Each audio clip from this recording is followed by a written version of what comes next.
આ તરફ રાજકોટ એમ્સના એક્ઝિક્યુટિવ ડિરેક્ટરની નિમણૂક કેન્દ્ર સરકારે ડોક્ટર LN દોરઈરાજનની નિમણૂક કરી છે. તો આ તરફ ડોક્ટર દોરઈરાજન એક પ્રશંસનીય સર્જન તરીકે જાણીતા છે અને ડોક્ટર LN દોરઈરાજન ટૂંક સમયમાં રાજકોટ આવી અને ચાર્જ સંભાળશે. તો વાત કરીએ કે કોણ છે ડોક્ટર LN દોરઈરાજન, જે રાજકોટ એમ્સના ડિરેક્ટર તરીકે હવે ચાર્જ સંભાળવાના છે. અને ડૉક્ટર દોરઈરાજન કે જેઓ હાલ પુડુચેરીની જીપમેર હોસ્પિટલમાં યુરોલોજી વિભાગમાં પ્રોફેસર છે, હોસ્પિટલ મેડિકલ સુપ્રિન્ટેન્ડન્ટ તરીકે ફરજ નિભાવે છે. ડૉક્ટર દોરઈરાજન એક પ્રશંસનીય સર્જન તરીકે પણ જાણીતા છે.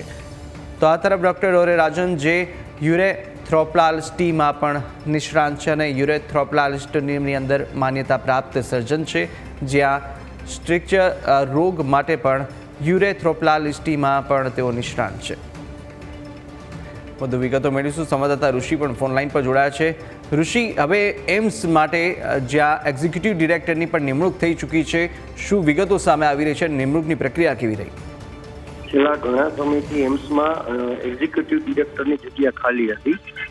ભૂતપૂર્વ જે કોઈ ડિરેક્ટર હતા તેમને કૌભાંડ સબબ તેમને રવાના કરાયા હતા અને ત્યારબાદ હાલ ડોક્ટર દોરઈરાજન ખૂબ સારા એક સર્જન છે અને સાથે સ્ટ્રક્ચર રોગ માટે પણ તે યુરોથ્રોપ્લાસ્ટીસમાં તેઓ માહિર છે. ખાસ તો જાન્યુઆરી 2021માં તેને આજ સુધી CIM પેરમાં મેડિકલ સુપ્રિન્ટેન્ડન્ટ તરીકે નિયુક્ત કરાયા હતા.